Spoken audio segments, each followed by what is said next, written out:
101.6 FM rainbow पर आपके साथ मैं हूँ म्यूजिकल मनीषा। स्टूडियो की घड़ी में शाम के 7:15 और पूरे 21 सेकंड हो चुके हैं। समय है मेहमान की बातें का। मेहमान की बातें कार्यक्रम में आज हम परीक्षा पे चर्चा करेंगे। हमारे साथ है पाटलिपुत्र यूनिवर्सिटी बिहार के अध्यक्ष रिपू सिंह। आपका बहुत बहुत स्वागत है। बहुत बहुत धन्यवाद।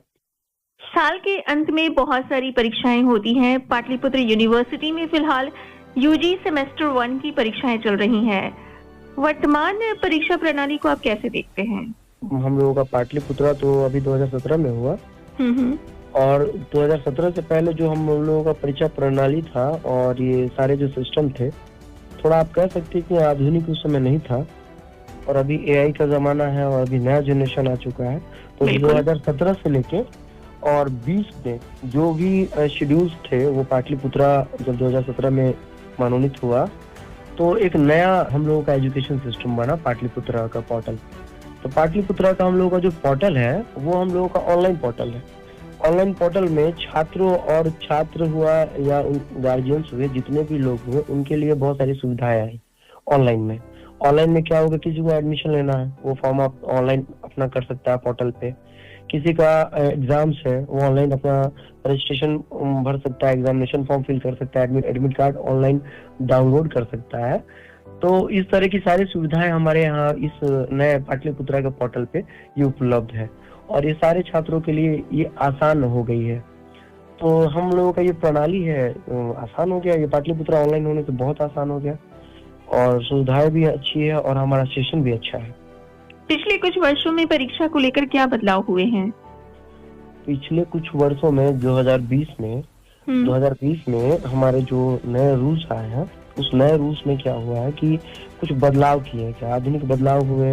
उसमें क्या हुआ, ईएमएस आया। ईएमएस के माध्यम से क्या हुआ, जो एग्जाम्स हम लोग साल में हर साल 1 ईयर का एग्जाम देता था जो विद्यार्थी, अब उसको क्या किया गया, सेमेस्टर वाइज कर दिया गया। 6-6 महीने पे छात्र का एग्जाम होता रहा, ज्यादा वर्कलोड नहीं रहा। जितने नॉलेज है उसी नॉलेज के आधार पे एग्जाम्स है और जितने भी एग्जाम्स है उस एग्जाम में एक अच्छा नया मतलब ढंग का आधुनिक रूल्स आया है। छात्र अपने ही समझ बूझ के ही अपने ही तरीके से उत्तर दे सकते हैं किसी भी क्वेश्चन का, और वो क्वेश्चन उन्हीं के लैंग्वेज में ही मान्य है। तो ये सुविधाएं अच्छी हो गई और 6 महीने पे एग्जाम हो जाता है तो जिन लोगों का जो स्टडी लोड है कम हो जाता है।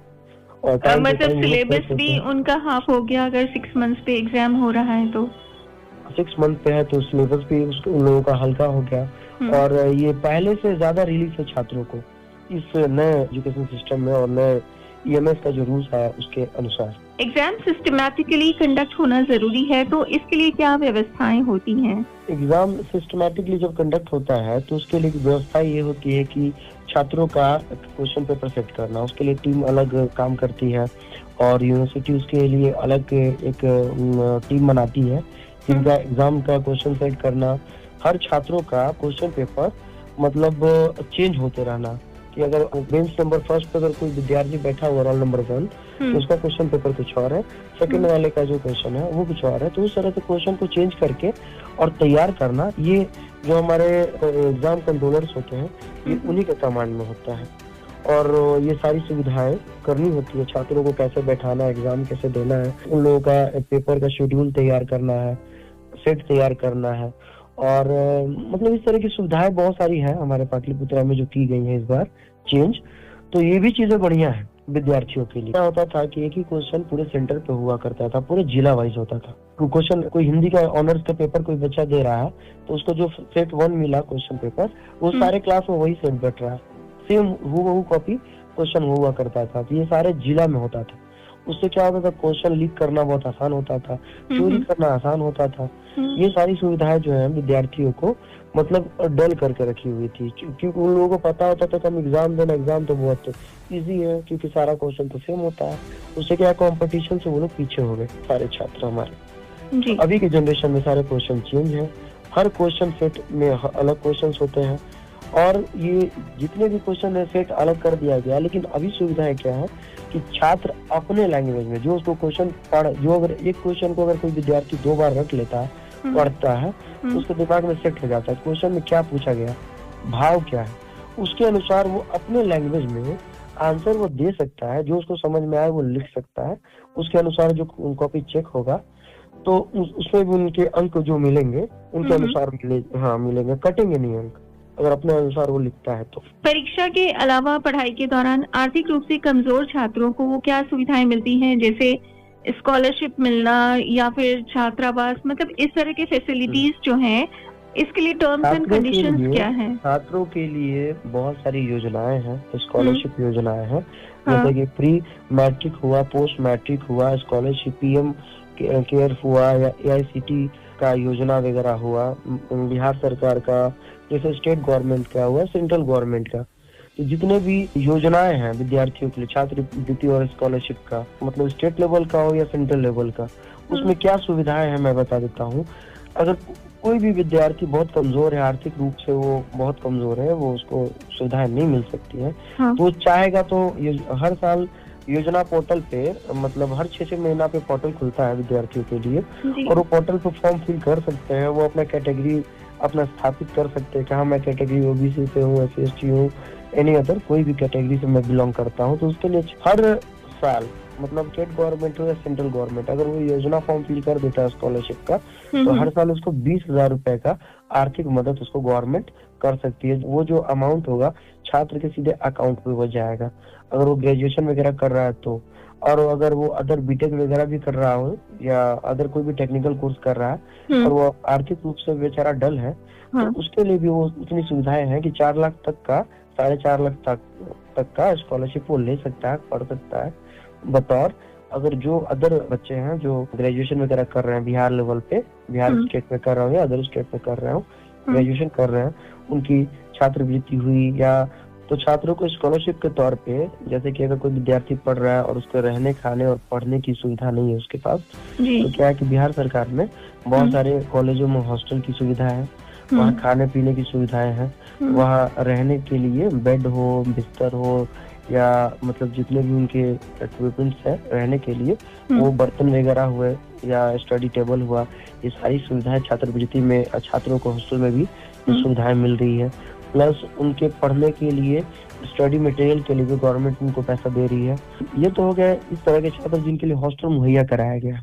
लेकिन कुछ मतलब दिव्यांग है या फिर मतलब पैरालाइज है, या वैसे छात्र जिनको मतलब अत्याधुनिक भी अगर सुविधाएं दी जाए, तो गवर्नमेंट उनके लिए भी बहुत सारी योजनाएं बनाई हुई है कि उसका वो लाभ लेकर, और वो बहुत सारे वो वर्क भी कर सकते हैं। मतलब नॉर्मल ग्रेजुएशन वाले तो उनको प्रति ईयर तो 20 मिल ही रहा था, 20,000 उन लोगों को गवर्नमेंट दे ही रही थी। लेकिन अगर वो दिव्यांग है या इस तरह का है, तो उनके लिए वो जो स्टडी मटेरियल है या आर्थिक जो मदद, वो भी सुविधाएं गवर्नमेंट अपनी योजना में रखी हुई है। ठीक है, अलग अलग जो है छात्र जैसे दिव्यांग है तो उनको ज्यादा सुविधाएं मिलेंगी। तो इस तरह से कई सारी स्कीम्स है बिहार सरकार की जिसका लाभ जो है वो स्टूडेंट्स ले सकते हैं। जी जी जी। परीक्षा के कारण छात्रों में बढ़ते तनाव को कम करने के लिए आप क्या सुझाव देंगे? देखिए, अभी तो जितना ये जो दौर चल रहा है, कंपटीशन का दौर चल रहा है जी, और यहाँ पे सारे छात्र जो हैं कि जो भी अपने जगह पे है वो खुद 100% अपना दे रहा है टाइम स्टडी पे। लेकिन इतना भी ज्यादा बर्डन नहीं ले लेना है, इतना भी स्टडी लोड नहीं ले लेना है कि वो डिस्टर्ब हो जाए, मेंटली डिस्टर्ब हो जाए, टॉर्चर हो जाए। तो विद्यार्थियों के लिए क्या जरूरी है कि वो स्टेप बाय स्टेप सारी चीजें करें। जब अगर पढ़ते हैं तो हर 20 मिनट और 10 मिनट के बाद एक छोटा सा ब्रेक ले, टहले वेले थोड़ा। 20 मिनट के बाद अगर आप ब्रेक लेते हैं, थोड़ा वॉक कीजिए, टहलिए और माइंड फ्री हो जाइए, फ्रेश होइए। उसके बाद फिर बैठिए, फिर स्टडी कीजिए। 20 मिनट्स के बाद या हाफ एन आवर के बाद स्टूडेंट को थोड़ा बहुत अपने आप को रिलीफ के लिए थोड़ा बहुत टहलना और मूड फ्रेश करना जरूरी होता है स्टडी के टाइम में। तो हर आधे घंटे या 1 घंटे के बाद वो लोग ब्रेक ले सकते हैं छोटा छोटा। पढ़ाई के बीच में अगर थक जाते हैं तो शॉर्ट ब्रेक लेना बहुत जरूरी है, छोटे छोटे ब्रेक होने चाहिए। तो अति आवश्यक है उन लोगों के लिए। कम से कम 8 घंटा तो छात्रों को सोना चाहिए, बॉडी को रेस्ट देना जरूरी है। अगर वो नहीं रेस्ट देते हैं तो उनको प्रॉब्लम होगी।